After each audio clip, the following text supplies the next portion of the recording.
Mesdames et messieurs, bonjour à toutes et à tous.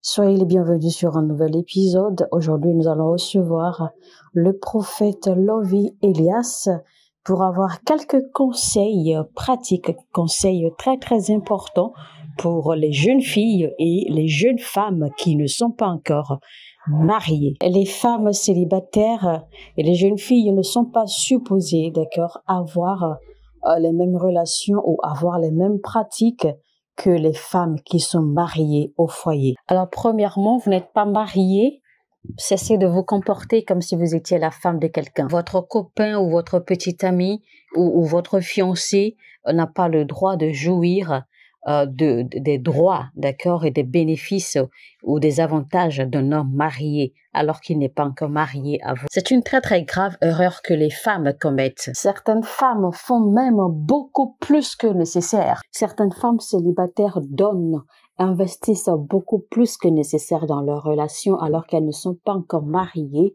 à cet homme. Certaines femmes dépassent les juridictions qui régissent les relations amicales ou les relations de fiançailles ou les relations de copinage, ce qui est très mauvais. Et c'est ce qui donne en fait la plateforme aux hommes pour ne pas être sérieux. C'est ce qui donne la plateforme aux hommes de ne pas les respecter. C'est ce qui ouvre la plateforme aux hommes pour qu'ils ne se décident pas en fait à s'engager véritablement. Pas parce qu'en réalité ils ne veulent pas s'engager, mais parce qu'ils se disent en fait quel est le but, quelle est l'importance de s'engager. Parce qu'en fait, ils voient déjà tout, ils jouissent déjà de tout. Et beaucoup regardent également, d'accord, le mariage d'autres et ont peur de s'engager à cause de ce qu'ils voient dans le mariage des autres. Parce que certains, en fait, à regarder le mariage de certains, eh bien, pensent que le mariage est de l'esclavage. Et donc, beaucoup ont peur de s'engager et beaucoup préfèrent, en fait, s'adonner, d'accord, à tout ce qu'il faut comme s'ils étaient mariés. Surtout les femmes. Jeunes femmes, arrêtez donc de vous comporter comme si vous étiez l'épouse de quelqu'un avant même que ce dernier ne vous conduise à l'autel. Arrêtez de faire cela. Premièrement, faites-lui voir et faites-lui comprendre qu'il y a de bonnes choses dont il ne va jamais jouir s'il ne s'engage pas ou s'il n'est pas sérieux. Deuxièmement, donnez beaucoup de valeur que votre temps soit précieux pour vous. C'est très important.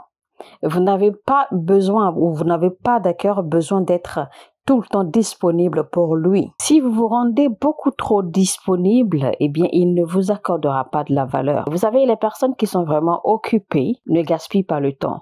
Les personnes qui ont des choses à faire n'ont pas le temps. Si vous n'accordez pas de la valeur à votre temps, lui non plus n'accordera pas de la valeur à votre temps ou au temps que vous lui accordez. Troisièmement, ne sortez pas avec lui ou ne vous engagez pas avec lui s'il n'y a pas de but, s'il n'y a pas d'objectif pour votre relation. Et même quand il vous invite à sortir, ne sortez pas avec lui juste pour sortir. Il faut qu'il y ait une raison précise pour laquelle vous sortez, parce que quand vous sortez, vous allez dépenser du temps. Vous pouvez le faire une fois en passant, mais que cela ne devienne pas une habitude. Les hommes aiment quand il y a de la valeur. Quand les hommes voient de la valeur en quelque chose ou quelque part, ils sont prêts à tout, avec toute la force qu'ils ont en eux, d'accord, pour poursuivre cette chose. Parce que quand l'homme a accès à vous très facilement, eh bien, très facilement, il risque également de se débarrasser de vous. Il n'y accordera pas trop de valeur. Mais quand il a vraiment quand l'accès à vous lui est un peu difficile, eh bien, l'homme va se ressaisir,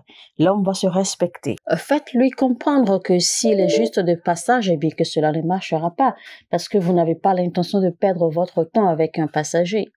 Faites-lui comprendre que si peut-être il n'est pas, ou s'il n'est pas certain d'accord de bâtir quelque chose avec vous, eh bien, ce n'est pas la peine de s'engager. Engagez-vous avec un homme dans l'intention de finir au mariage. Autrement, vous risquez de multiplier vos relations au cours de vos années. Vous risquez d'avoir de multiples ex. Quand vous avez de la valeur, quand vous montrez que vous avez de la valeur, vous devenez cher. Ce qui est précieux est rare. Vous devez être cette femme que quand un homme se met avec vous, ou quand un homme vient vers vous, il doit comprendre que vous n'êtes pas comme toutes les femmes, que vous êtes différente. Et de ce fait, il cherchera alors à fournir les efforts qu'il faut pour rester avec vous, pour vous garder, pour vous préserver. C'est ce genre de femme que vous devez être à la gloire de Dieu. Parce que vous devez connaître votre mission. Vous devez savoir que si vous entrez dans la vie d'un homme, sa vie spirituelle, physique, professionnelle, sociale, tout, en fait, absolument tout concernant cet homme doit changer. Il doit avoir une transformation. Mais vous ne lui accordez pas l'accès tout de suite. Vous lui faites voir, vous lui faites miroiter qu'il peut avoir tout cela en vous. Et vous ne lui permettez pas qu'il ait l'accès tout de suite. Vous ne lui permettez pas qu'il ait l'accès facilement. Il doit désirer cela. Il doit chercher cela. Alors, sans que vous ne tracez pas une ligne de conduite, un homme ne pourra pas marcher là-dessus. Un homme pourra simplement marcher, entrer dans votre vie et faire ce qu'il veut si vous n'avez pas de ligne de conduite précise à lui imposer. Je vous conseille également d'être lente à la colère, lente à réagir et lente à parler. Soyez plutôt du genre à écouter beaucoup plus.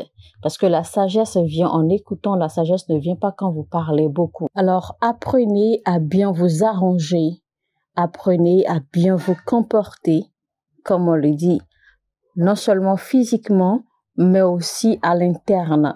Apprenez aussi à cacher votre désespoir à son égard. Vous devez vous connaître. Sachez qui vous êtes en Dieu. Sachez ce que vous représentez aux yeux de Dieu dans la vie d'un homme. Sachez ce que vous représentez aux yeux de la divinité. Cela vous aidera, d'accord, à avoir une ligne gardée en ce qui concerne les relations avec les hommes. Car cela changera tout. La société dans laquelle nous vivons aujourd'hui encourage les gens à avoir des enfants hors mariage. Mais ce qui est très mauvais. La société d'aujourd'hui encourage les gens, ou décourage les gens, d'accord, des unions officielles, décourage les gens des unions maritales. Elle va même jusqu'à détruire certaines maisons, certaines familles, certains foyers. Et encourage beaucoup plus les gens à avoir des enfants hors mariage, ce qui est très très dangereux, spécialement pour le futur. Alors mesdames et messieurs, c'était donc quelques conseils pour les femmes et jeunes femmes célibataires qui ne sont pas encore mariées, célibataires soit en relation ou pas en relation. Alors nous espérons que ces conseils vous auraient réveillé, nous espérons que ces conseils vous ont édifié. Si vous êtes jeune femme, vous êtes femme célibataire et que vous avez suivi ceci, nous espérons que ce petit message vous a vraiment béni. Si c'est le cas, n'oubliez pas de liker, cliquer sur le bouton j'aime et partager aussi pour que d'autres femmes, d'autres jeunes femmes puissent écouter, d'accord, ces petits conseils. Ne gardez pas ce petit message pour vous tout seul. Partagez-le au maximum. Partagez autant que vous pouvez. Si vous n'êtes pas encore abonné à cette chaîne, alors faites-le rapidement. Abonnez-vous maintenant et activez la cloche de notification afin de recevoir notification chaque fois que nous publions nos messages, de sorte que vous ne ratiez aucun message. Alors sur ce, je vous dis que Dieu vous bénisse. À très très bientôt. Shalom chez vous. Mon heure a sonné. Et votre heure a sonné.